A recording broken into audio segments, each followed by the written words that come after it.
লাগবে না কত দাম 120 না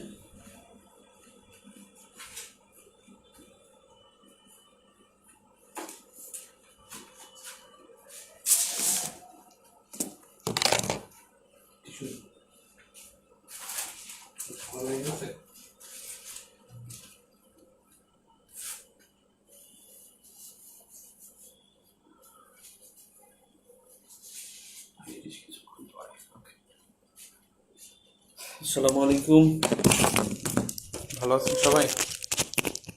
রেডি?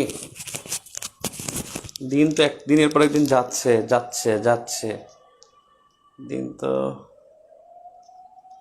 এরকম করলে হবে?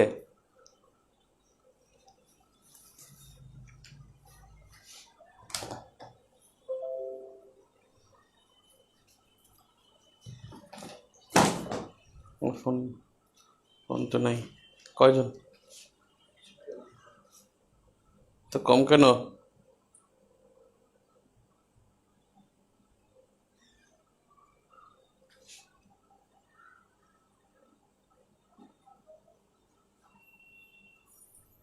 আম্মা ভালো আছে আলহামদুলিল্লাহ। 8টায় দেখে কম। যাই হোক, আমরা যদি দেখি লাস্ট ক্লাসে আমরা পড়ছিলাম কি যেন, পৃথিবীর দেশ পরিচিতি একটু পড়ছিলাম। আমাদের এই ব্যবস্থার মধ্যে কিছু গোয়েন্দা সংস্থা, সংবাদ সংস্থা, পলিটিক্যাল পার্টিস, গেরিলা গোষ্ঠী, রিজিওনাল ইনস্টিটিউশনস এগুলো লাগবে। যেহেতু আঞ্চলিক ব্যবস্থা, আজকে আপনাদের গ্রুপে আমি একটা পোস্ট করেছিলাম, বিবিআইএন, তারপরে আপনার অনেকগুলো পোস্ট করেছিলাম যে রিজিওনাল কিছু ফ্যাক্টস যেগুলো আসলেই পরীক্ষা আসতে পারে, বুঝছেন, যেগুলো পরীক্ষায় থাকার সম্ভাবনা অনেক বেশি। ওগুলোই আবার একটু শর্ট করে আলোচনা করি। Regional connectivities of South Asia.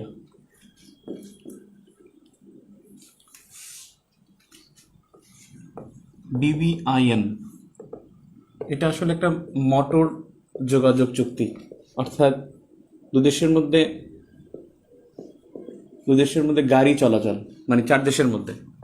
B for Bangladesh, B for Bhutan, I for India, N for Nepal, এই 4টা দেশ।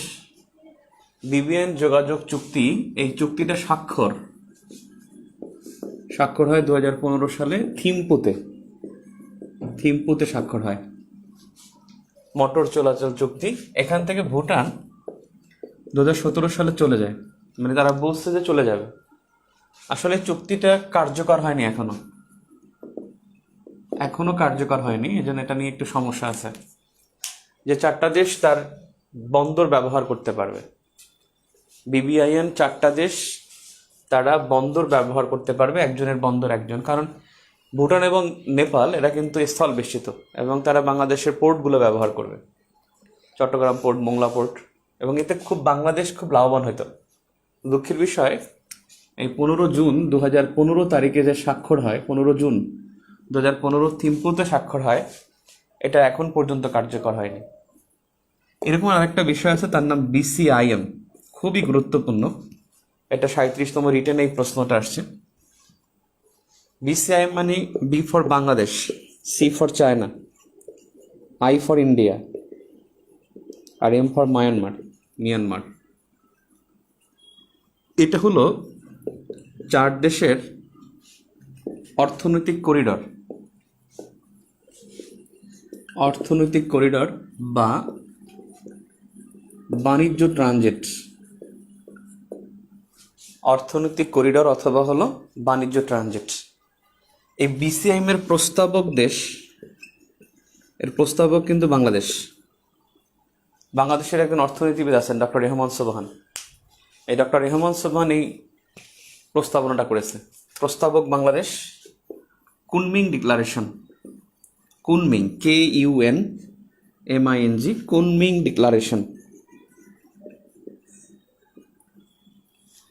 কুনমিং ডিক্লারেশন, এই কুনমিং কিন্তু চীনের কুনমিং ডিক্লারেশন হয়, এবং সেটা হলো 1998-এ, 1998 সালের প্রস্তাবক ছিল বাংলাদেশ। এবং এই 4 দেশের মধ্যে যদি যোগাযোগটা হয় তাহলে কিন্তু বাংলাদেশ সহ এখানে ইউরোপীয় ইউনিয়নের চাইতে এখানে জনসংখ্যা বেশি, পৃথিবীর সবচাইতে বেশি জনসংখ্যার মানে 290 কোটি জনসংখ্যার একটা অর্থনৈতিক করিডোর হতে পারে, 290 কোটি জনসংখ্যা, এবং এটা হতে পারে 90-এর বেশি হবে, 300 কোটি এখন। সর্বশেষ যে জরিপ সেখানে 144, 139, এখানেই তো হলো আপনার 283 কোটি। তারপরে হলো বাংলাদেশ 17 কোটি, ওদের আছে 8 কোটি, 300 কোটির প্লাস জনসংখ্যা, 300 কোটির চাইতে বেশি। এদের মধ্যে যদি বাণিজ্য ট্রানজিটটা হয় তাহলে মানে লাভবান হবে বাংলাদেশ সহ সব দেশ লাভবান হবে। এইটার আওতায় দেখিস তো দেখা যায় কিনা, এটার আওতায় চিটাগং থেকে মানে চট্টগ্রাম, এখন তো চিটাগং নাই, চট্টগ্রাম থেকে কুনমিং পর্যন্ত সড়ক হবে, এবং সড়কের কাজ চলতেছে। দেখা যাবো যে মনে করেন সড়কে জায়গির কি না, জায়গির হলো আপনার, জায়গির দেখেন না, নাটক দেখেন না চঞ্চল চৌধুরীর, জায়গির হলো লজিন থাকা, বুঝছেন? জায়গির হলো লজিন থাকা। একজন প্রশ্ন করছেন, তাফসির আহমেদ, জায়গির কি ভাই? জায়গির হলো যিনি লজিং থাকেন।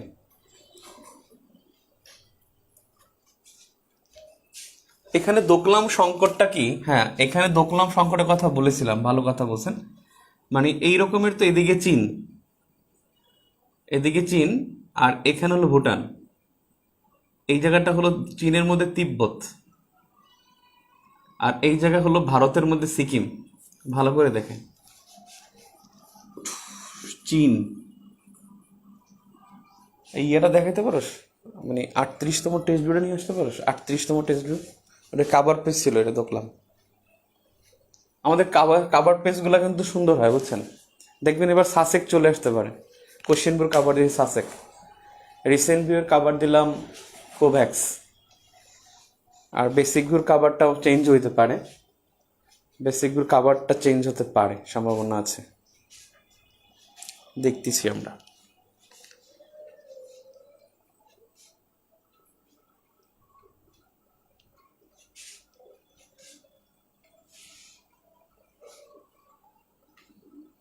আফগানিস্তান এয়ারপোর্টে এখনই বোমা হামলা হয়েছে। আফগানিস্তানে এখন যেটা হবে, সেই 1992 থেকে 2001 পর্যন্ত যেরকমের গৃহযুদ্ধ ছিল, সেই গৃহযুদ্ধটাই হবে মনে, আল্লাহ মাফ করুক। পোপের শহর কোনটাকে বলা হয়? পোপের শহর তো হলো ভ্যাটিকান, রোম। কুনমিং কয়রস্যু ল, নাইমের ন। স্থল বেষ্টিত রাষ্ট্র বুঝিয়ে দিতে বলছেন ইয়ামিন।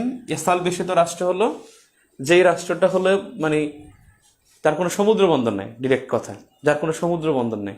এখন বলতে পারেন কাজাখস্তান, ওদের তো কাস্পিয়ান সাগর আছে, কিন্তু কাস্পিয়ান সাগর তো একটা হ্রদ, ওটা তো সাগর না।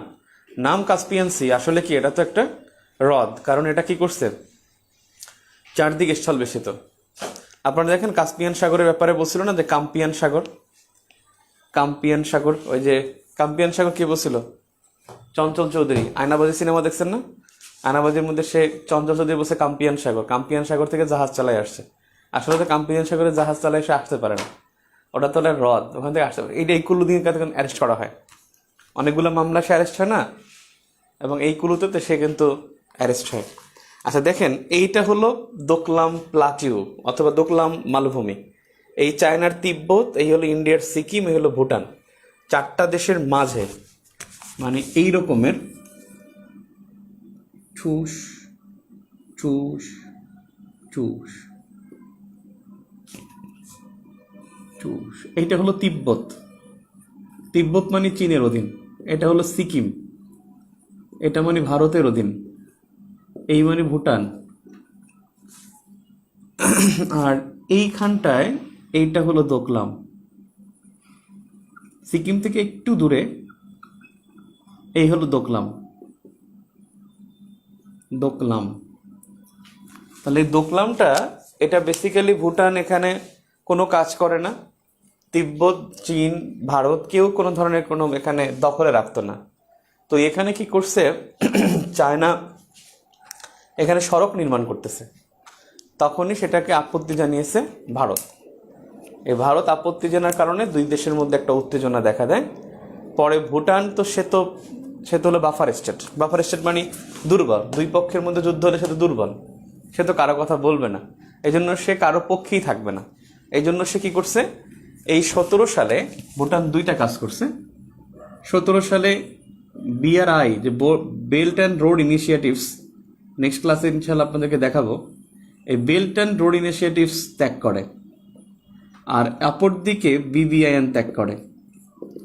বেল্ট অ্যান্ড রোড ইনিশিয়েটিভস হলো চীনের, আর BBIN হলো ভারতের। এই জন্য দুই পক্ষ থেকেই সে 2017 সালে এখান থেকে চলে যায়। জাস্ট সে তার অবস্থান দেখায় যে আমি তোমাদের পক্ষেই নেই, তোমাদের সাথে নাই, তোমরা খালি মারামারি করে আমাকে থাপড়াবা, এই জন্য সে চলে গেছে।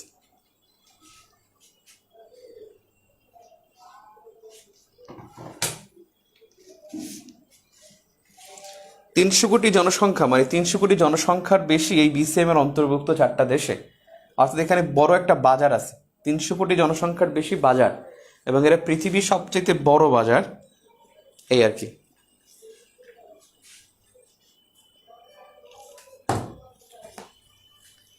তাহলে BCI মনে রাখবে, বাংলাদেশ, চায়না, ইন্ডিয়া, মিয়ানমার।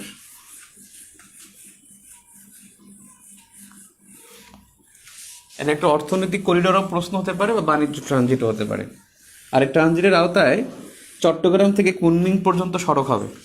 তারপর দেখবেন লেগুনা নিয়ে যাইতে পারবেন, বুঝছেন? লেগুনা নিয়ে চলে যাবেন চায়না, এবং লেগুনে বৈশাও যাবে না, কেউ দাঁড়াইয়াও যাবে, বুঝছেন? সবচেয়ে বিরক্তিকর একটা পরিবহন হয়েছে লেগুনা। মনে করেন 6 জন বসবে, 5 জন বসলে ভাল লাগে, কিন্তু আর একজন বসলে মেজাজটা খারাপ হয়ে যায়।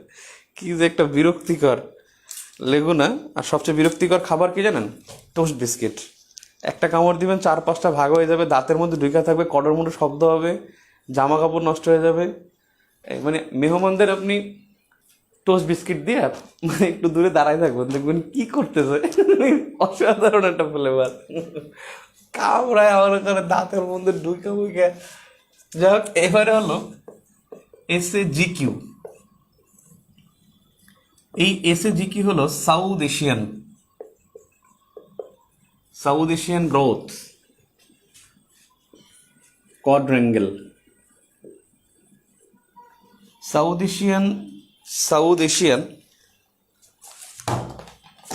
Asian growth quadrangle. এটা বেসিক্যালি এই কোয়াড্রেঙ্গেলটা, এটা প্রতিষ্ঠা করা হয়েছিল সেই 1997 সালে, এবং এটা হয় মালদ্বীপ। কিন্তু মালদ্বীপ কিন্তু সদস্য না, সদস্য 4টি, ওই 4টাই বলতে BBIN, বাংলাদেশ, ভুটান, ইন্ডিয়া, নেপাল, তারাই সদস্য 4টি। এবং তারা অর্থনীতি, পরিবেশ ও রাজনীতি নিয়ে কাজ করে, এই কয়েকটা বিষয় নিয়ে কাজ করে। এটা হলো SAGQ। বর্তমানে সার্ক যেহেতু স্থগিত, তাই আঞ্চলিক, এই রিজিওনাল মানে আমাদের আঞ্চলিক ব্যবস্থা সিলেবাসে আছে, সেক্ষেত্রে কিন্তু SAGQ মোটামুটি কম গুরুত্বপূর্ণ না। এটা হলো SAGQ, সাউথ এশিয়ান গ্রোথ কোয়াড্রেঙ্গেল। 4টা দেশের, দক্ষিণ এশিয়ার মধ্যে এই 4টাই। BBI মানে বাংলাদেশ, ভুটান, ইন্ডিয়া, নেপাল, এই 4টা দেশের মধ্যে সদস্য। কিন্তু মালদ্বীপ সদস্য না, অথচ মালদ্বীপে স্বাক্ষরিত হয়েছে, মালদ্বীপ কিন্তু সদস্য না। এরপরে হলো সাসেক, যেটা সবচেয়ে এখন গুরুত্বপূর্ণ। সাসেক, এটা ভেরি ভেরি ইম্পর্ট্যান্ট। সাসেক কিন্তু আসতে পারে, খুবই গুরুত্বপূর্ণ। সাসেক কিন্তু আসতে পারে। South Asian sub regional economic cooperation, economic cooperation, SASEC. এই সাসেক 2001 সালে গঠিত হয় এবং এই গঠিত হয় ম্যানিলা ফিলিপাইনে।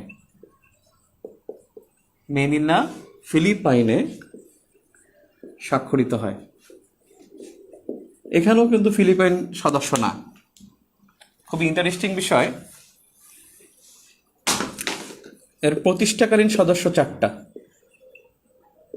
প্রতিষ্ঠাকালীন সদস্য 4টি এবং সেই 4টা হলো বিবিআইএন। প্রতিষ্ঠাকালীন সদস্য হলো 4টি এবং সেই 4টা হলো বিবিআইএন। মালদ্বীপ ও শ্রীলঙ্কা যোগ দেয়। মালদ্বীপ ও শ্রীলঙ্কা যোগ দেয় 2014 সালে।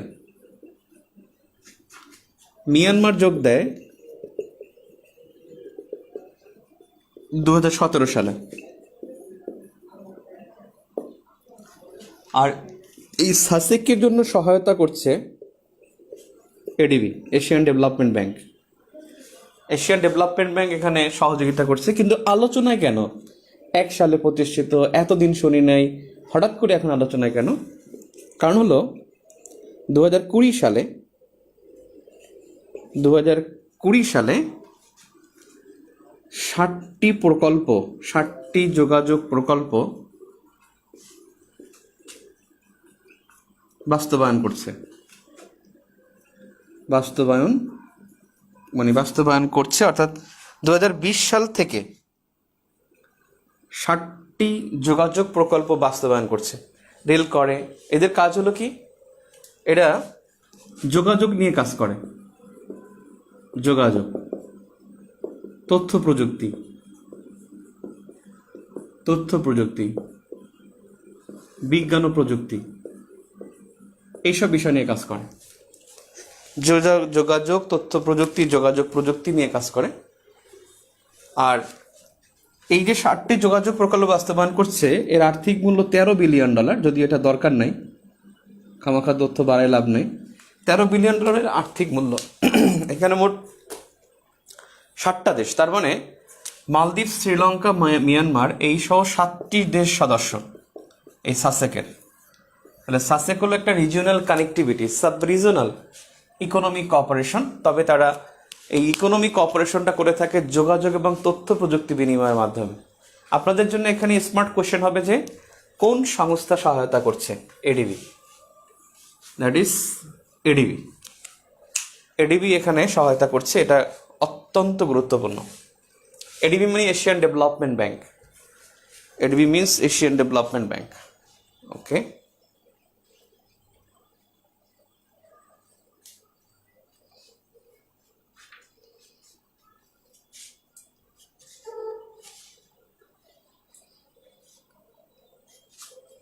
না, প্রতিষ্ঠাকালীন সভাপতি ফিলিপাইন না। কোথায় গঠিত সেটা জানলেই হবে। ঢাকা সিলেট হাইওয়ে সম্প্রসারিত হবে। হ্যাঁ, সাসেকের অধীনে ঢাকা সিলেট হাইওয়ে হবে, ঢাকা রাজশাহী হবে, ঢাকা রংপুর হবে, বড় বড় হাইওয়ে হবে। এখন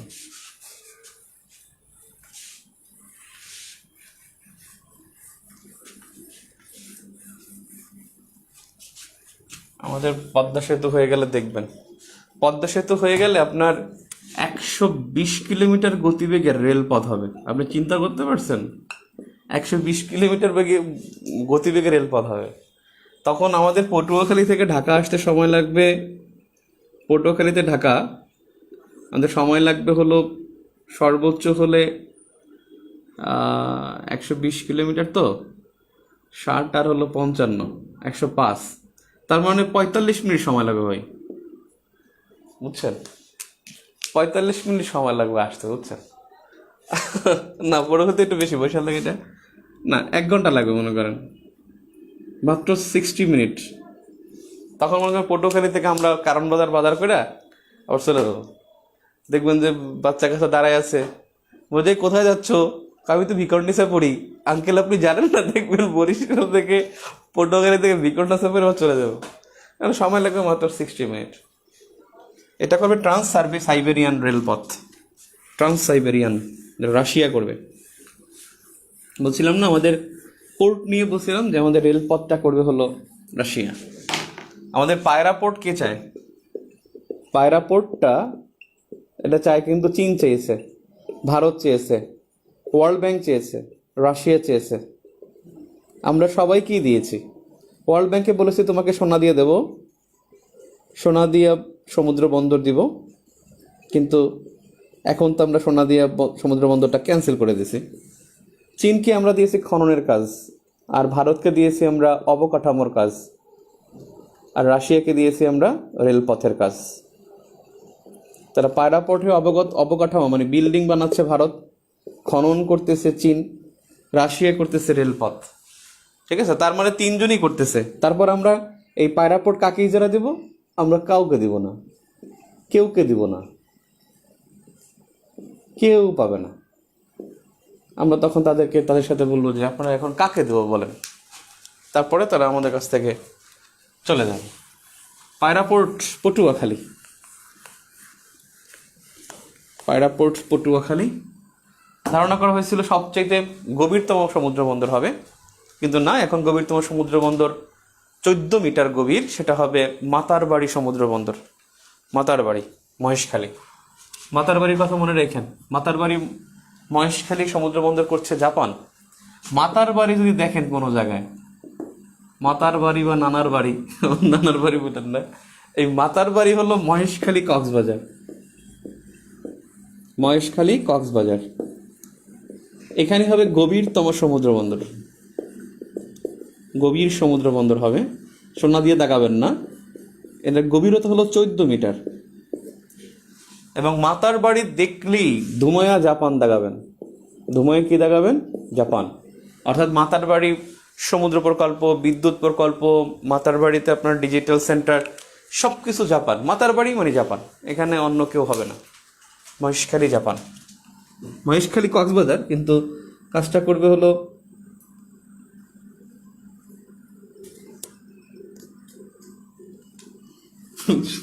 সবাই মিলে থাপড়াবো, এটাও হইতে পারে।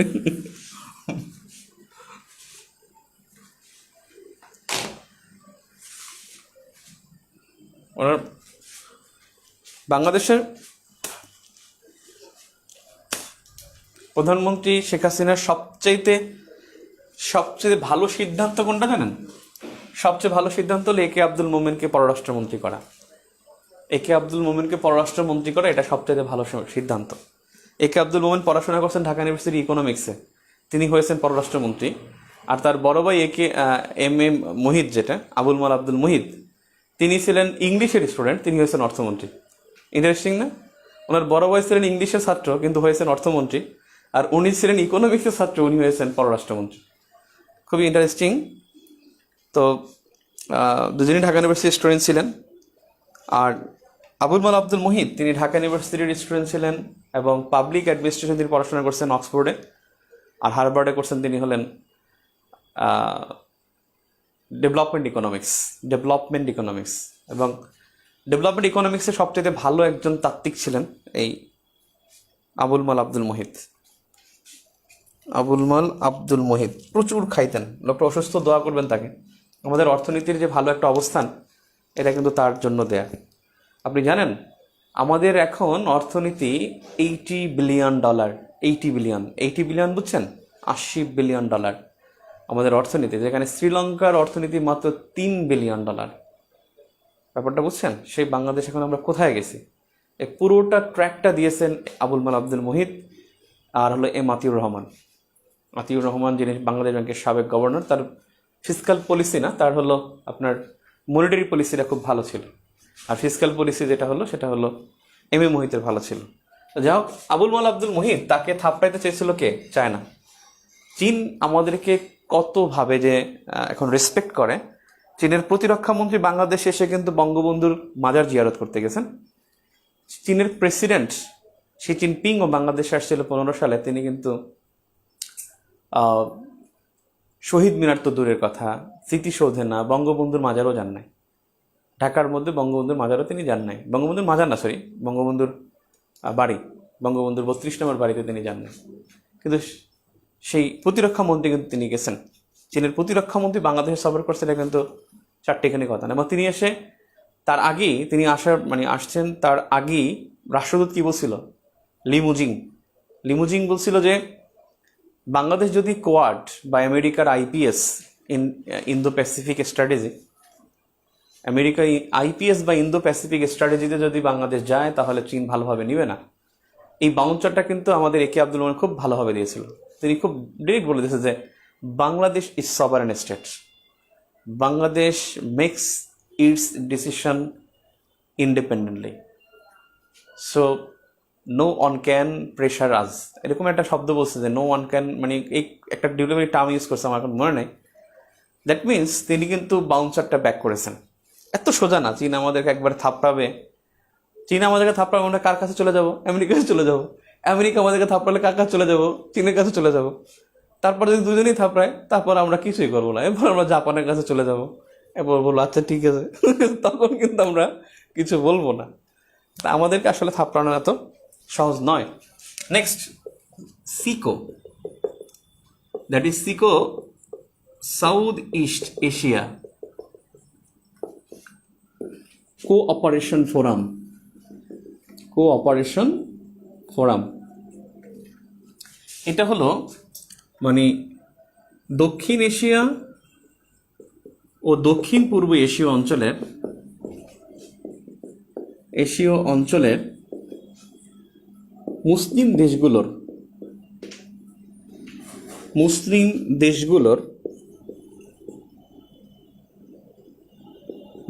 দেশগুলোর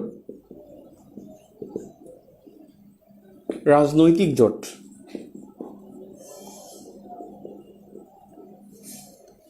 এটা মানে এর প্রস্তাবক মাহাতির মোহাম্মদ, উনি মালয়েশিয়ার তখন প্রাইম মিনিস্টার ছিল 2003 সালে। প্রস্তাবক মাহাতির মোহাম্মদ, মালয়েশিয়া। আর এর প্রতিষ্ঠা হয় 2019 সালে ঢাকায়। আর এর সদস্য 5টি এবং 5টি মুসলিম দেশ: বাংলাদেশ, ব্রুনেই, ইন্দোনেশিয়া, মালয়েশিয়া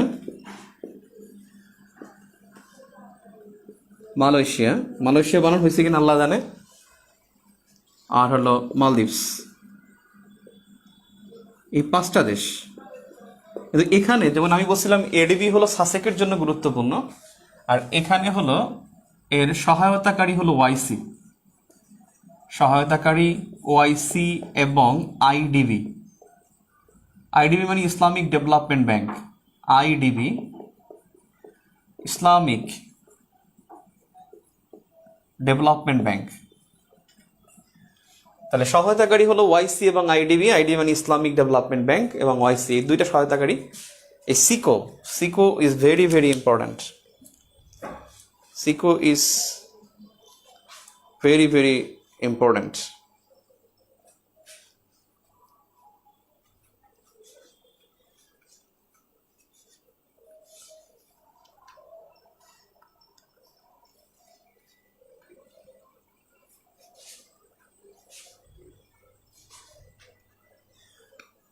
একে আব্দুল মোমেন একজন বলছেন তিনি United States receiving PhD in economics. আরে ভাই, উনি ঢাকা ইউনিভার্সিটি ইংলিশের ছিল। আমি বিকালবেলা দেখছি, সন্ধ্যার আগে তার আমি প্রোফাইল দেখছি, বুঝছেন। উনি ইকোনমিক্সে এখানে ছিল, ঢাকা ইউনিভার্সিটি ছিল, ইকোনমিক্সে ঢাকা ইউনিভার্সিটি ছিল, আবার বাইরের ডিগ্রি তো তার আছেই অবশ্যই।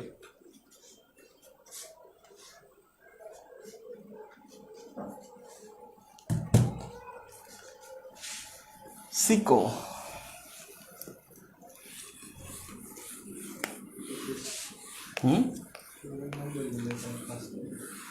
বুঝিনি। ও 5টা একবার সহজ। দক্ষিণ এশিয়ার 2টা, বাংলাদেশ আর মালদ্বীপ, আর মালয়েশিয়া, ব্রুনেই আর ইন্দোনেশিয়া। দক্ষিণ পূর্ব এশিয়ার 3টা, মালয়েশিয়া, ইন্দোনেশিয়া, ব্রুনাই, বাংলাদেশ আর মালদ্বীপ। পাঁচটা। এবার দেখেন regional connectivities of South Asia. আমার মনে হয় আঞ্চলিক প্রশ্ন দিলে এখান থেকে একটা প্রশ্ন দিতে পারে, সুযোগ আছে দেয়ার। আঞ্চলিক জোট আরও আছে, অনেক অনেক জোট আছে, যেমন সার্ক তো একটা আঞ্চলিক জোট, সার্ক আঞ্চলিক জোট, আসিয়ান, এগুলো আঞ্চলিক জোট। আমি আসলে রিজিওনাল কানেক্টিভিটিসগুলো দেখাচ্ছি আর আঞ্চলিক সংস্থার মধ্যে দেখাবো না। এবার দেখেন বিভিন্ন দেশের গেরিলা গোষ্ঠী।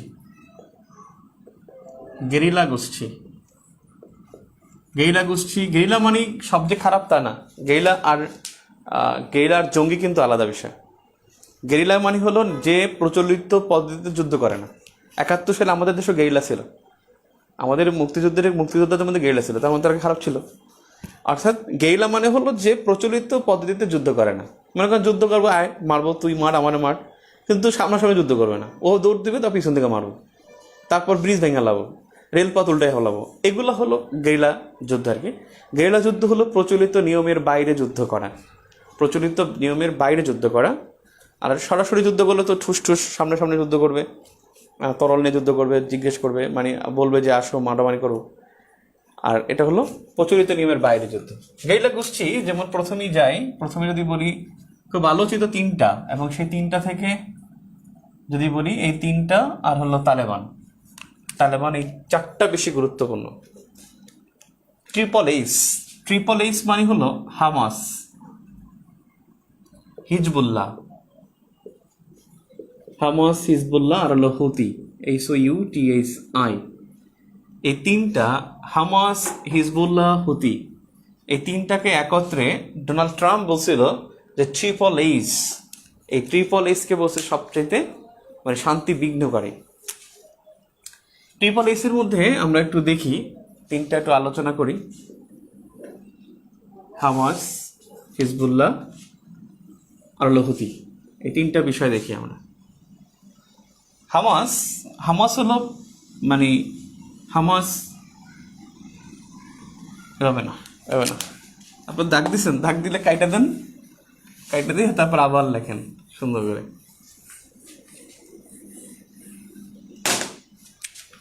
প্রথমেই দেখি হামাস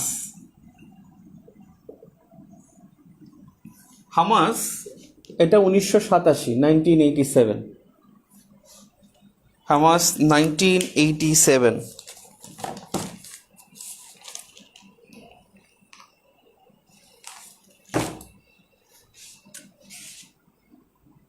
হামাস হলো ফিলিস্তিনের গাজা উপত্যকা। শেখ ইয়াসিন, কমা দিয়ে পড়ে লিখি তাহলে মনে থাকবে। উদ্দীপনা, প্যালেস্টাইন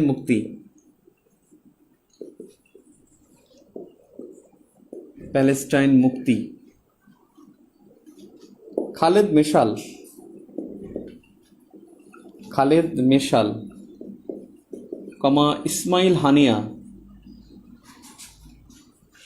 ইসমাইল হানিয়া 2008, 2014 ও 2021। এখন দেখেন 1987 এটা যে প্রতিষ্ঠা তা সবাই বুঝতে পারছে। এটা যে ফিলিস্তিনের গাজা উপত্যকা এটা দখলে রাখছে, ফিলিস্তিনের গাজা উপত্যকা এদের বসবাস। এই গাজা উপত্যকা এটা 2006 থেকে দখলে, 2006 থেকে দখল। ফিলিস্তিনের গাজা উপত্যকা 2006 থেকে দখল। শেখ ইয়াসিন ইনি হলেন প্রতিষ্ঠাতা হলো শেখ ইয়াসিন। উদ্দীপনা, এটা হলো এই হামাস শব্দের অর্থ হলো উদ্দীপনা। প্যালেস্টাইন মুক্তি, এটা তাদের দাবি। এই দাবিতে তাদের প্রতিষ্ঠা হয়েছে। এখন তারা নিজেদের গাজা নিয়েই তারা প্যারায় আছে, কিসে ফিলিস্তিনের প্যালেস্টাইন মুক্তি। খালেদ মেশাল তিনি হলেন বর্তমান প্রধান, আর ইসমাইল হানিয়া তিনি হলেন prime minister.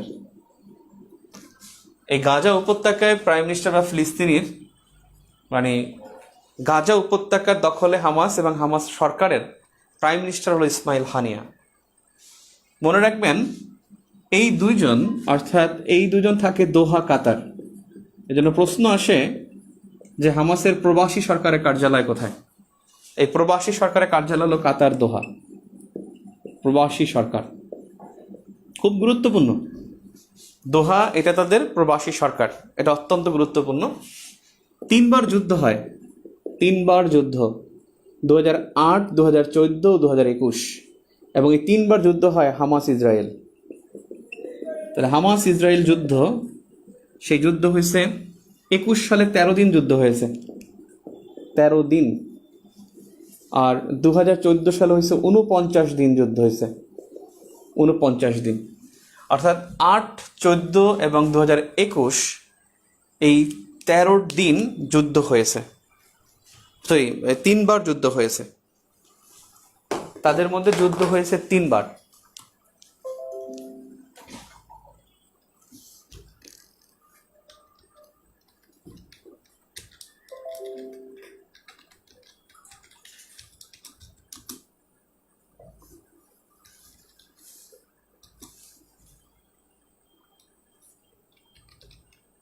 Clear?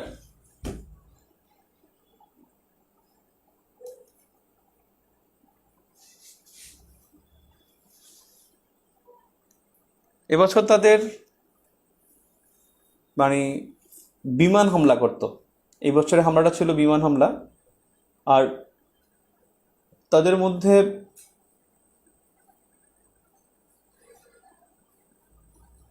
Guardian of the Waals, তাদের যে অপারেশনটা ছিল তার নাম ছিল guardian of the walls. Guardian of the Waals.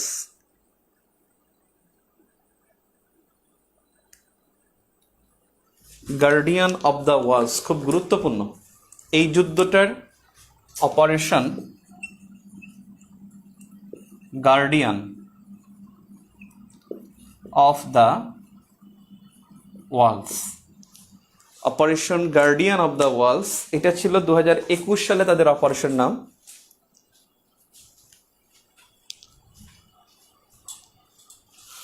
আরে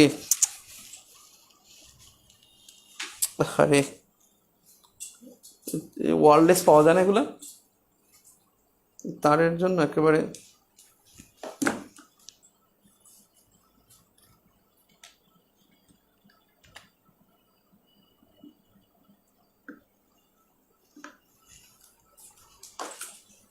তাহলে 14 সালে ছিল operation protective edge, operation protective edge, EDGE. আর 8 সালে ছিল অপারেশন কাস্ট লিড।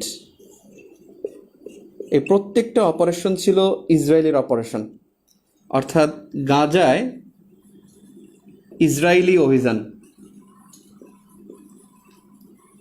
ইসরায়েলি অভিযান। আর কোল্ড ওয়ারের সময় তো আপনাদের বলছিলাম যে তারকা যুদ্ধ বা আয়রন ডোম, এই 13 দিনের যে সংঘাত ছিল এখানে তারা আয়রন ডোম ব্যবহার করেছে। আয়রন ডোম, আয়রন ডোমে তারা প্রতিরক্ষা করছে, হামাসের পুরো আক্রমণকে তারা ফিরাই দিচ্ছে। আর অপারেশন গার্ডিয়ান অফ দ্য ওয়ালসের মাধ্যমে তারা এই জায়গায় মানে ক্রমাগত এয়ার স্ট্রাইক করে তারা ভবনগুলো উড়াই দিত, ভবন উড়াই দিত। ইসমাইল হানিয়া হলো prime minister, prime minister Ismail Haniyeh. এখন এই হামাসের আসল কথাই বলি নাই, এর আনুষ্ঠানিক যে নাম, হামাসের আনুষ্ঠানিক নাম সেটা হলো, আনুষ্ঠানিক নাম হলো হরকাতুল মুকওয়া আল ইসলামিয়া। হরকাতুল মুকওয়া আল ইসলামিয়া। স্পেলিং ভুল হইতে পারে, দৌড় বাংলায় লিখি ভাই। হরকাতুল মুকওয়া আল ইসলামিয়া, এটা হলো হামাসের আসল নাম, আনুষ্ঠানিক নাম হরকাতুল মুকওয়া আল ইসলামিয়া। তাহলে ফিলিস্তিনি গাজা উপত্যকা, আমি এখন একটুখানি আপনাকে এঁকে দেখাচ্ছি যে গাজা উপত্যকাটা কি। ইসরায়েল যে খাটাস, আল্লাহ মাফ করো আমার, আল্লাহ মাফ করবে, মানে ও তো খাটাসি, কিন্তু কথা হয়েছে যে আমার এখানে ফেসবুক খালি দুষ্টামি করে। এই দেখেন, ঠুস ঠুস ঠুস ঠুস ঠুস ঠুস ঠুস। মানে এটা হয়েছে কি জানেন, যে কোনো ম্যাপের উপরে উত্তর হয়, এটা হয়েছে নিচে উত্তর, এদিকে উত্তর, বুঝছেন, আর উপরে দক্ষিণ। মানে একটু উল্টা করে রাখছি, বুঝছেন, আপনার খাতা উল্টা করে রাখতে পারেন। অনেকটা নৌকার মতো। এই জায়গায় কিন্তু ভূমধ্য সাগর, ভূমধ্য সাগর। এই জায়গাটা হলো সুয়েজ খাল, সুয়েজ খাল। এইটা হলো মিশর।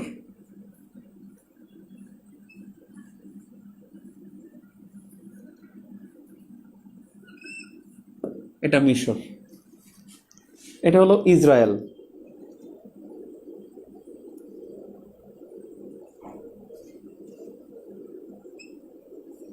এটা ইসরায়েল। এটা হলো গাজা।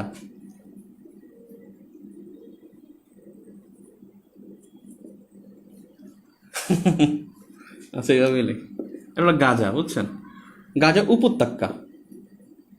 দুঃখিত দুঃখিত, এটা সিনাই উপত্যকা, সিনাই উপত্যকা। আর এইটা হলো ঠুস ঠুস, এইটা হলো গাজা, অনেক ছোট। গাজা বলতে গেলে ঢাকার 5 ভাগের 1 ভাগ। এই গাজা উপত্যকা, ক্লিয়ার? এটা সিনাই, সিনাই উপত্যকার মালিক হলো মিশর। আর এই হলো ইসরায়েল। আচ্ছা, এইভাবেই লিখি, ইসরায়েল। এইটাই হলো ডেড সি, ডেড সি বা মৃত সাগর। কোশ্চেন কোনো? এখন এই গাজা উপত্যকা, এটাই 2006 সাল থেকে, 2006 সাল থেকে হামাসের দখলে। আর এই জায়গা হলো জেরুজালেম, জেরুজালেমটা এখানে। আর জর্ডান নদী আছে এখানে, জর্ডান নদীর পশ্চিম তীরে হলো জর্ডান নদী। এই জর্ডান নদীর পশ্চিম পাশে হলো পশ্চিম তীর, এই পাশে আর কি পশ্চিম তীর। পরীক্ষা আসতে পারে যে পশ্চিম তীর, পশ্চিম তীর কার, মানে পশ্চিম তীর কোন নদীর পশ্চিম তীর? জর্ডান নদীর পশ্চিম তীর। আর জর্ডান নদীর পশ্চিম তীর দখল হলো ইসরায়েলের, আর রামাল্লা দখলে হলো ফিলিস্তিনির। রামাল্লা হলো ফিলিস্তিনির দখলে, ফিলিস্তিনির দখলে, এবং ফিলিস্তিনির রাজধানীও হলো Ramallah.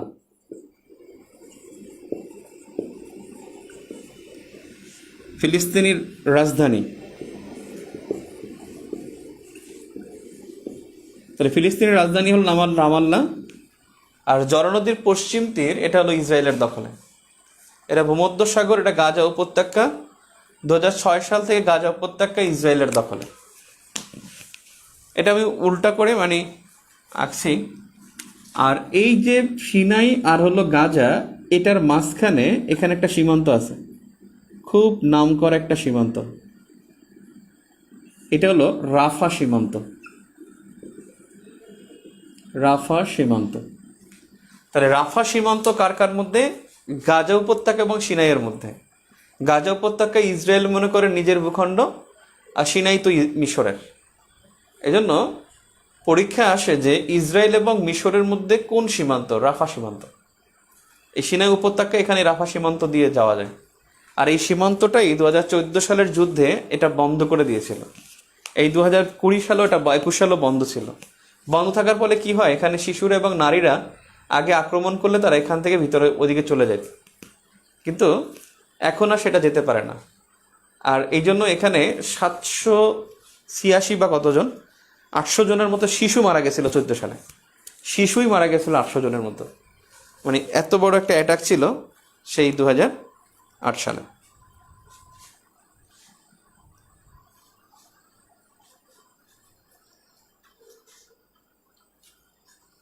Operation cast leads, operation কাস্টলেট।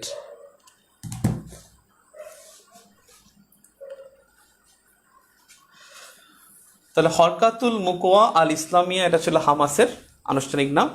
আর তাদেরই হলো মানে তাদের হলো অর্থাৎ এই হামাসের প্রবাসী সরকার হলো কাতারের দোহায়। কাতারের দোহায় হলো তাদের প্রবাসী সরকার। তাহলে পশ্চিম তীর হলো জর্ডান নদীর পশ্চিম তীর। জর্ডান নদী কিন্তু খ্রিস্টানদের পবিত্র নদী। খ্রিস্টানদের পবিত্র নদী হলো জর্ডান নদী। পরীক্ষা আসতে পারে। জর্ডান নদী ইহুদিদের পবিত্র নদী না, কিন্তু খ্রিস্টানদের পবিত্র নদী। খ্রিস্টানদের পবিত্র নদী জর্ডান নদী। এবারে হিজবুল্লাহ গুরুত্বপূর্ণ। এটা 1985 বৈরুত লেবানন বা লেবাননের বৈরুত, এটা হলো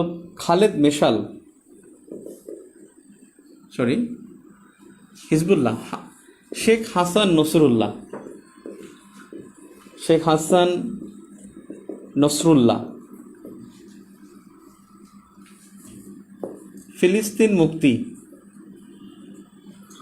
ফিলিস্তিন মুক্তি দেখা যায়, ফিলিস্তিনের মুক্তি।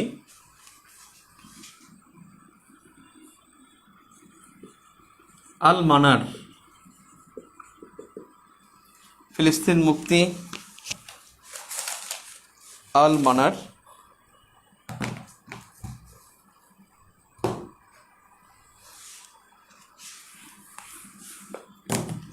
শিয়া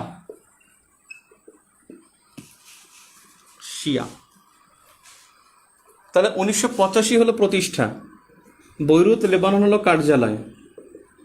তার মানে হিজবুল্লাহ হলো লেবাননের, শেখ হাসান নসরুল্লাহ তিনি হলেন বর্তমান প্রধান, আর ওর দাবি হলো ফিলিস্তিনের মুক্তি। এবং আল মানার এটা হলো তার টিভি চ্যানেল, ওদের নিজস্ব টিভি চ্যানেল নাম হলো আল মানার। কিন্তু ওরা কোন সম্প্রদায়? ওরা শিয়া সম্প্রদায়। স্টার দিয়ে লিখতে পারেন হুতি ও হিজবুল্লাহ শিয়া, আর পিকেকে ও ইয়াজিদি কুর্দি। পিকেকে ও ইয়াজিদি কুর্দি, বাকি সব সুন্নি। বাকি যাই শুনবেন সব সুন্নি।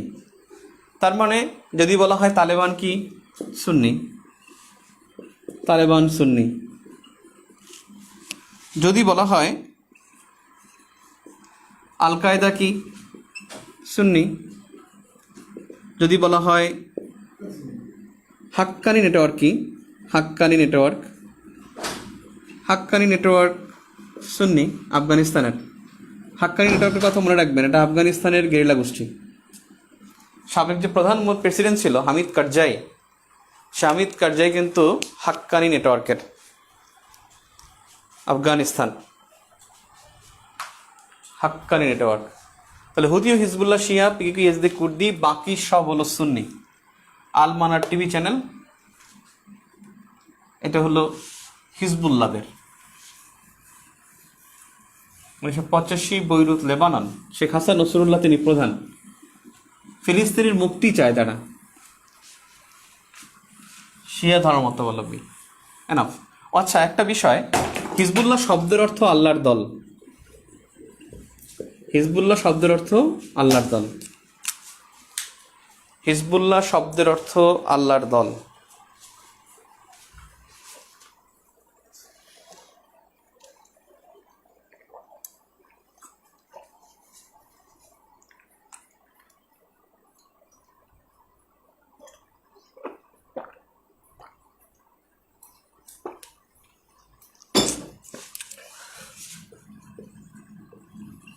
এবারে হুতি।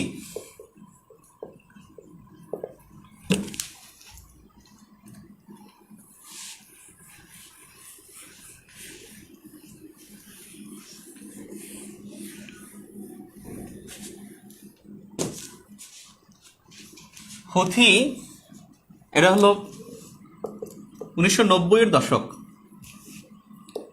ইয়েমেন।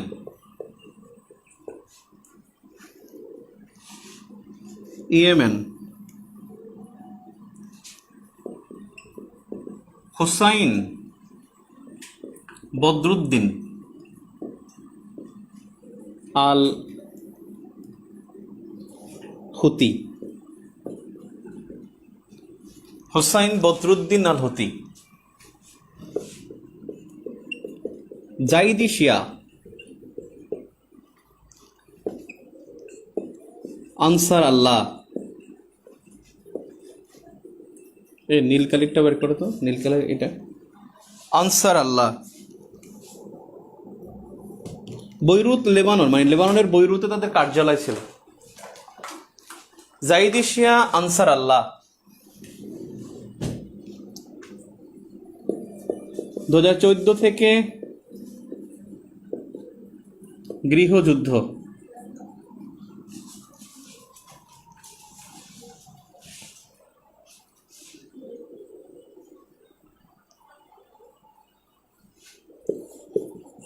Operation decisive storm.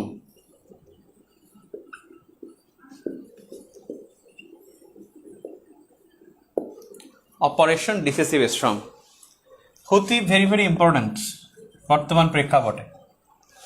হুতি 1990 সালে প্রতিষ্ঠিত, এটি ইয়েমেনের। এটা হুসাইন বদরুদ্দিন আল হুতি, এটা হলো প্রতিষ্ঠাতা, ইনি হলেন প্রতিষ্ঠাতা। জাইদি শিয়া এরা হলো এই সম্প্রদায়, অর্থাৎ তারা হলো শিয়া সম্প্রদায়, জাইদি শিয়া। আনসার আল্লাহ এটা হলো এইটার অর্থ, অর্থাৎ আনসার আল্লাহ হলো এর আনুষ্ঠানিক নাম, আনুষ্ঠানিক নাম। আনসার আল্লাহ মানে আল্লাহর সাপোর্টার, আল্লাহর সহযোগী। 2014 সাল থেকে গৃহযুদ্ধ, এবং সেই গৃহযুদ্ধের জন্য অপারেশন ডিসিসিভ স্টর্ম এই 2014 থেকে চলমান। এটার মধ্যে একটা পক্ষ হলো হুতি। হুতিদের পক্ষে আছে সিরিয়া সরকার, আছে ইরান সরকার। যারা শিয়া সরকার তারাই তার পক্ষে আছে। আর এখানে আছে কমপক্ষে 8টা মুসলিম দেশ, 11টা দেশ আছে এখানে। এর পক্ষে প্রধান হলো ইয়েমেনের বর্তমান সরকার, ইয়েমেন সরকার। তার পক্ষে আছে Saudi Sarkar, kingdom of Saudi আরবিয়া। এই অপারেশনটা কিন্তু সৌদি আরব চালাচ্ছে, কেএসএ। আর সৌদিকে সহায়তা করছে ইয়েমেন সরকার। ইয়েমেন সরকার, সৌদি আরব, সংযুক্ত আরব আমিরাত, 3টা পাইলেন। সংযুক্ত আরব আমিরাত, কেএসএ মানে kingdom of Saudi Arabia, kingdom of Saudi Arabia. Operation decisive storm 14 থেকে চলমান, এবং এই অপারেশনের কারণেই ইয়েমেনে দুর্ভিক্ষ চলছে। ইয়েমেনে একদিকে দুর্ভিক্ষ, একদিকে গৃহযুদ্ধ। ইয়েমেন সরকার, সৌদি আরব, ইউএই, মিশর, 4 নম্বর মিশর, 5 সুদান, 6 বাহরাইন,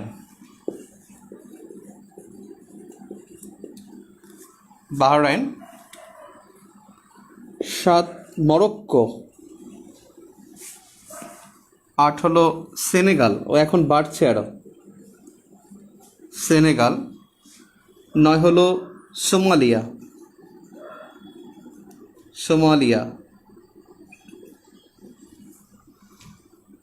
আর আছে ওই 2টা বেদব, ইউএসএ অ্যান্ড ইসরায়েল। এখানে পরীক্ষা আসবে যে দেখেন কয়টা সরকার, 1 2 3 4 5 6 7 8 9। ইয়েমেন, ইউএই, কেএসএ, মিশর, Sudan, Bahrain, Morocco, Senegal, Somalia, অর্থাৎ 10টা মুসলিম দেশ। 10টি মুসলিম দেশ এই সৌদি আরবকে সাপোর্ট করে এই হুতিদের বিরুদ্ধে অভিযান চালাচ্ছে, এবং এর ফলে এই জায়গায় ইয়েমেনে দুর্ভিক্ষ দেখা দিচ্ছে এবং ভয়াবহতম দুর্ভিক্ষের মোকাবেলা করছে ইয়েমেন। ভয়াবহতম দুর্ভিক্ষ মোকাবেলা করছে ইয়েমেন। এসব কারণে এই হুতি খুব গুরুত্বপূর্ণ,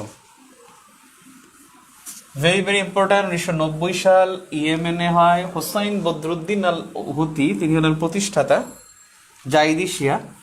এখানে সৌদি আরব খুব নৃশংসভাবে হত্যা করছে, এমনকি জানাজা অনুষ্ঠানেও বিমান হামলা করছে সৌদি আরব।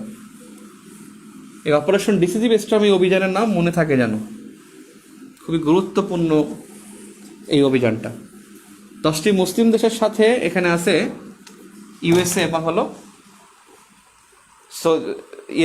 ইউএসএ এবং ইসরায়েল। তার মানে এখানে মোট 11টা দেশ, সৌদি বাদে 11টা দেশ সৌদি আরবকে সমর্থন করেছে। 9টা মুসলিম দেশ, ওখানে তো 10টা মুসলিম দেশের মধ্যে সৌদি একটা, তাহলে সৌদিকে সমর্থনকারী 9টা মুসলিম দেশ, আর আছে ইউএসএ এবং ইসরায়েল। হ্যাঁ, বুঝি নাই। নাম লেখা 9টা কই? নাম কি 9টা? মোট হলো 11টা হবে না, 9টা কেমনে? ইয়েমেন, সৌদি, মিশর, সুদান, সোমালিয়া, বাহরাইন,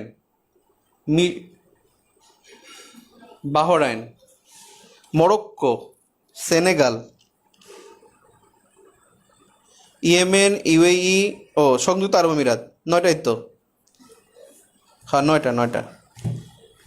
তাহলে 9 আর 2 11টা, মোট 11টা, রাইট। মুসলিম দেশ 9টা মুসলিম দেশ, আর হলো ইউএসএ এবং ইসরায়েল।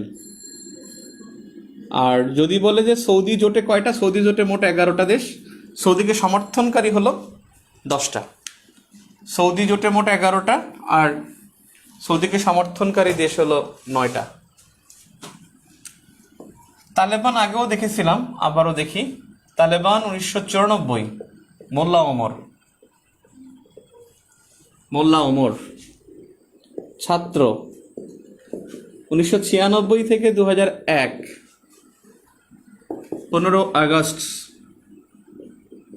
2021, 15 আগস্ট 2021, 15 আগস্ট 2021, অর্থাৎ 94 সালে হলো প্রতিষ্ঠা হয় কিন্তু পাকিস্তান সীমান্তে, আফগানিস্তান এবং পাকিস্তান সীমান্তে প্রতিষ্ঠা হয়। মোল্লা ওমর, তিনি তো জানেন প্রতিষ্ঠাতা, উনি কিন্তু এক চোখ কানা ছিল তার, মানে একটা চোখ মনে হয় সমস্যা। ছাত্র হলো তালেবান শব্দের অর্থ। 96 থেকে 2001 তারা রাষ্ট্র ক্ষমতায় ছিল। 15 আগস্ট 2021, এখানে কাবুলের পতন। অর্থাৎ কাবুলের পতন মানে তারা ক্ষমতা দখল করে। এটা হলো অবস্থা। আর একটা বিষয়, 1992 থেকে 2001 পর্যন্ত আফগান গৃহযুদ্ধ। এই আফগান গৃহযুদ্ধ ছিল 1992 থেকে 2001। আবার একটা গৃহযুদ্ধ 21 থেকে হতে পারে। অলরেডি তারা 34টি প্রদেশ কিন্তু আফগানিস্তানের প্রদেশ কিন্তু 34টা, মনে থাকে যেন। আফগানিস্তান 34টি প্রদেশ, 34টি প্রদেশের মধ্যে তারা 3টি প্রদেশ ইতোমধ্যে হারাইছে, তালেবানের কাছ থেকে আবার বিদ্রোহীরা নিয়ে গেছে।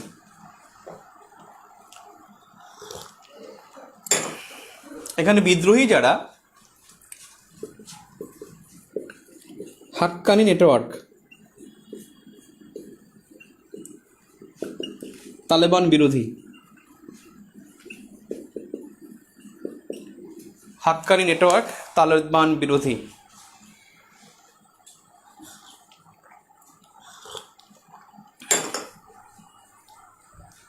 হাক্কানি নেটওয়ার্ক তালেবান বিরোধী। এই হাক্কানি নেটওয়ার্কের প্রেসিডেন্ট ছিল হামিদ কারজাই। তাহলে এখানে কিন্তু তালেবানের একটা বিষয়, এখানে যখনই তালেবান সরকার উত্থান ঘটেছে এখানে কিছু চেঞ্জ দেখা দিয়েছে। দ্রব্যমূল্যের দাম কমে গেছে। এটা হতে পারে দুটি কারণে। একটা হতে পারে তারা মানে দুর্নীতি হচ্ছে না এটা কারণে, আর 2 নম্বর হতে পারে এখানে একটা পাওয়ার ভ্যাকাম তৈরি হয়েছে, মানে শক্তি শূন্যতা, এবং সেই পাওয়ার ভ্যাকামটা ফিল আপ হতে পারে ইউএসের মাধ্যমে, চায়নার মাধ্যমে। এখন চীন যদি এখানে কম মূল্যে পণ্য দেয়, সরবরাহ করে, চীন যদি বলে যে আমি এখানে ইনভেস্ট করবো, তালেবানের সাথে একটা সমঝোতা হয়, তাহলে কিন্তু তালেবান মানে আফগানিস্তানের মানে অবস্থার একটা পরিবর্তন হতে পারে। আর একটা বিষয়, এখানে ইন্টারন্যাশনাল স্টাডিজ একটা বড় ধরনের পরিবর্তন আসবে, যে তারা কীভাবে 20 বছর পরে এভাবে তারা মানে যুদ্ধ কৌশল প্রয়োগ করে তারা আবার বিদ্রোহ করে ক্ষমতা দখল করতে পারলো। সেটা একটা অনেক গবেষণার বিষয় হতে পারে। অনেক ইন্টারন্যাশনাল থিওরিস্ট তারা কিন্তু এটা নিয়ে চিন্তায় আছে যে আফগানিস্তান তালেবান, এটা নিয়ে কিন্তু রিটেনে প্রশ্ন হবে এবার ইনশাল্লাহ, এবং অবশ্যই সেটা সিকিউরিটি পার্সপেক্টিভে কোশ্চেনটা হবে, যে সাউথ এশিয়ান সিকিউরিটি ক্রাইসিস থেকে প্রশ্ন হতে পারে, কিন্তু প্রিলিমিনারিতে এই প্রশ্নগুলোই ঘুরে ফিরে আসবে। আর আফগানিস্তানে আপনি জানেন, কালকে আগের ক্লাসে বলেছিলাম, এখানে আইসাফ যে অভিযানটা, সে অভিযানটা কিন্তু চলমান ছিল। তাহলে আফগান সোভিয়েত যুদ্ধ কিন্তু 79 থেকে 89, আর আফগানিস্তানে গৃহযুদ্ধ 92 থেকে 2001, আর তালেবান ক্ষমতায় ছিল 96 থেকে 2001। তালেবান শব্দের অর্থ কিন্তু ছাত্র।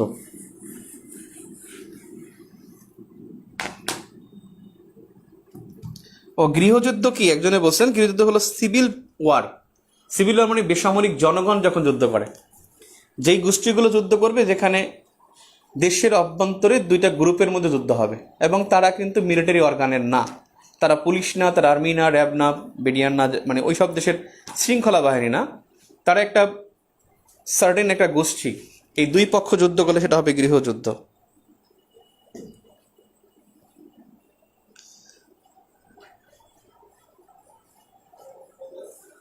কে বলছে 16 আগস্ট নিচ্ছি? 15 আগস্ট? আরে না, আফগানিস্তানের পতন হয়েছে 15 আগস্ট, কাবুলের পতন হয়েছে 15 আগস্টে। 15 আগস্টে আমি প্রোগ্রামে গিয়েছি, প্রোগ্রাম থেকে আসার সময় খবর শুনছি, টিভি দেখছি। 15 আগস্ট, 16 আগস্ট কে উত্তর দিছে না?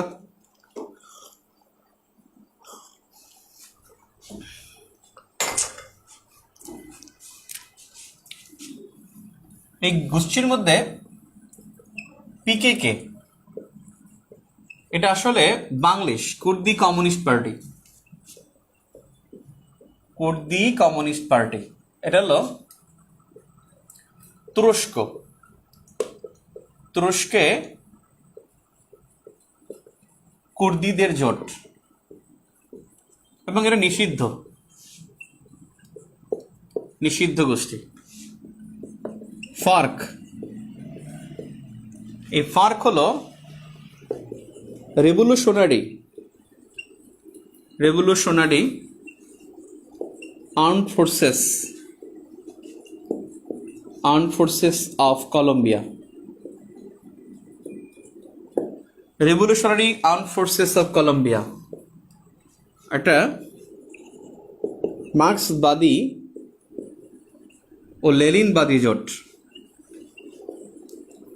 লেনিনবাদীদের জোট। কলম্বিয়া মানে কলম্বিয়া, তোমরা এটা কলম্বিয়া 1964 থেকে 2016 এই সময় এই কলম্বিয়া গৃহযুদ্ধ ছিল, এবং তারা সংঘাত করেছে 1964 থেকে 2016 পর্যন্ত। 2016 সালে শান্তি চুক্তি হয়,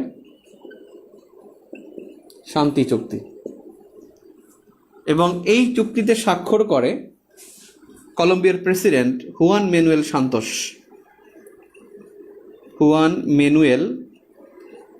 সান্তোস, যিনি একজন মার্ক্সবাদী নেতা, পৃথিবীর সবচাইতে গরিব প্রেসিডেন্ট, যিনি তার মোটরসাইকেল তার অনেক আগের, সে মোটরসাইকেলটা মানে বাঁধার জন্য তালাও কিনতে পারেন না, এবং সেই মোটরসাইকেলটা তিনি রশি দিয়ে বাইধে রাখেন। সেই হলো হুয়ান ম্যানুয়েল সান্তোস, কলম্বিয়ার প্রেসিডেন্ট, পৃথিবীর সবচাইতে দরিদ্র প্রেসিডেন্ট। আর এখানে ফার্কের পক্ষে যিনি ছিলেন তিনি ছিলেন, ওর নাম হলো ইভান সান্তোস। এখন ইনিও কিন্তু একজন মার্ক্সবাদী, এই জন্য তাদের সাথে মিলেছে। এবং এই মার্ক্সবাদী হুয়ান ম্যানুয়েল সান্তোস তিনি এখন প্রেসিডেন্ট, ইনি এখন কলম্বিয়ার প্রেসিডেন্ট। ইনি কিন্তু 2016 সালে শান্তিতে নোবেল পেয়েছিলেন এই শান্তি চুক্তিতে স্বাক্ষর করার কারণে। তার মানে 64 থেকে 2016 পর্যন্ত ছিল তাদের এখন আর কোনো অ্যাক্টিভিটিস নাই এই ফার্ক গেরিলাদের। খুবই গুরুত্বপূর্ণ MNLF, মরো ন্যাশনাল লিবারেশন ফ্রন্ট,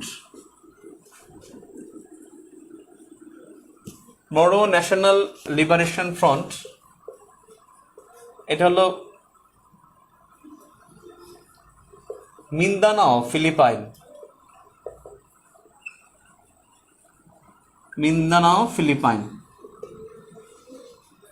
এই মিন্দানাও ফিলিপাইন, এখানে তারা হলো মানে মিন্দানাও ফিলিপাইনে এখানে তাদের অবস্থান 1977 থেকে স্বাধীনতার আন্দোলন করে।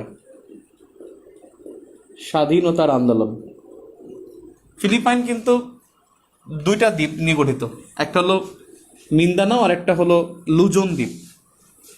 অর্থাৎ ফিলিপাইনের দ্বীপ হলো দুইটা, মানে প্রধান দ্বীপ ফিলিপাইন। এখানে একটা হলো লুজন দ্বীপ, যেখানে হলো ম্যানিলা অবস্থিত, রাজধানী ম্যানিলা। ফিলিপাইনের রাজধানী কিন্তু ম্যানিলা, লুজন দ্বীপে। আরেকটা হলো মিন্দানাও দ্বীপ। আর এই মিন্দানাও দ্বীপ এইখানেই হলো মরো মুসলিমরা বসবাস করে, মানে একটা জাতিগোষ্ঠীর নাম মরো। এবং এই মিন্দানাও দ্বীপে এই দ্বীপটা 2019 সালে, কোনো কোশ্চেন আছে? Question, Islamic Emirates of Afghanistan ঘোষণা হয় কি 19 আগস্ট? হ্যাঁ। ইয়েমেনের যুদ্ধের কারণ, আচ্ছা ইয়েমেনের যুদ্ধের কারণটা জিজ্ঞেস করছেন অনেকে। এটা হলো ইয়েমেন, এই ইয়েমেনের একজন প্রেসিডেন্ট আছেন আলী আবদুল্লাহ সালেহ ছিলেন। এই আলী আবদুল্লাহ সালেহ ইনি একজন শিয়া ছিলেন এবং তিনি ইয়েমেনের প্রেসিডেন্ট ছিলেন। এবং এই জাইদি শিয়া তারাই মনে করে এই আলী আবদুল্লাহ সালেহ তিনি ভিন্ন পন্থার শিয়া, এবং এই হুতিরা আলী আবদুল্লাহ সালেহকে হত্যা করলে আলী আবদুল্লাহ সালেহের পন্থী, ওনার নাম হলো বর্তমান মনসুর হাদি, এনাকে হত্যা করে শিয়ারা। এই ইয়েমেনে হত্যার পরে মনসুর হাদি তিনি প্রেসিডেন্ট হন। ইয়েমেনের এখন প্রেসিডেন্ট কিন্তু মনসুর হাদি, বর্তমান প্রেসিডেন্ট। এখন এই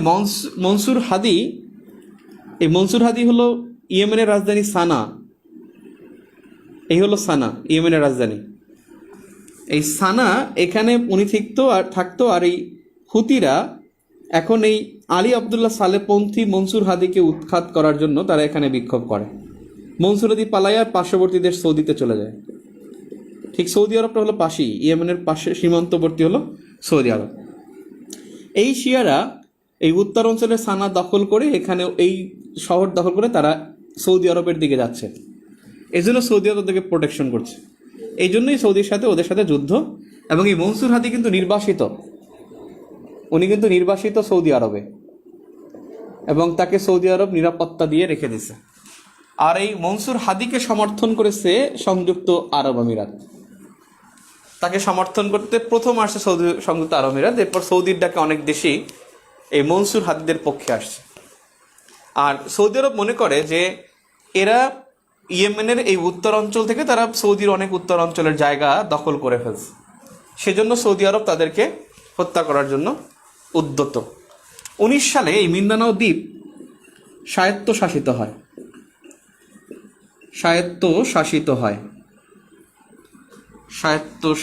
হয়। আর এই মিন্দানো দ্বীপই বাংশামোরো নামে স্বাধীন রাষ্ট্র হবে। বাংশামোরো নামে স্বাধীন রাষ্ট্র হবে এবং ফিলিপাইন তাদেরকে বলছে যে কোনো সময় বাংশামোরোকে স্বাধীন রাষ্ট্র হিসেবে তারা দিতে রাজি। তাহলে ফিলিপাইনের এই লুজন দ্বীপে হলো মেনিলা, আর মিন্দানাও দ্বীপে হলো মরো মুসলিমরা বসবাস করে।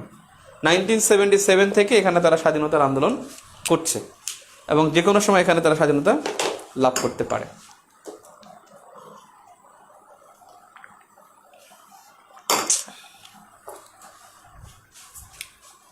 আপনাদের আগামীকালকে ক্লাস,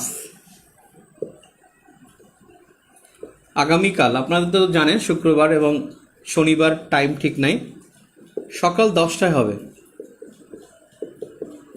সকাল 10টায় অঞ্চল এবং উপনিবেশ, বিভিন্ন অঞ্চল এবং উপনিবেশ নিয়ে ক্লাস হবে। আপনাদের এই ক্লাসটা আমি অ্যাডমিশন স্টুডেন্টদের জন্য নিব, তবে আপনাদের জন্য কোনো সমস্যা হবে না। আমি দেখলাম যে সেম হবে আপনাদের জন্য। আইকন প্লাস পেজে এই ক্লাসটা আমি নিজেই দিয়েছি ঠিক করে, একটা ফ্রি ক্লাস, এর জন্য বললাম ফ্রি ক্লাসটাও হোক আইকন প্লাসে, কিন্তু আপনাদের পারপাসটাও সলভ হোক। এই জন্য আইকন প্লাস পেজ থেকে ক্লাসটা হবে। পেজটা আমি আপনাদের এই গ্রুপে শেয়ার করব, এই গ্রুপে শেয়ার করা হবে। ব্যাপারটা ক্লিয়ার? এই গ্রুপে এটা শেয়ার করা হবে এবং সেখান থেকে অঞ্চল ও উপনিবেশ সম্পর্কে আমরা পড়ব।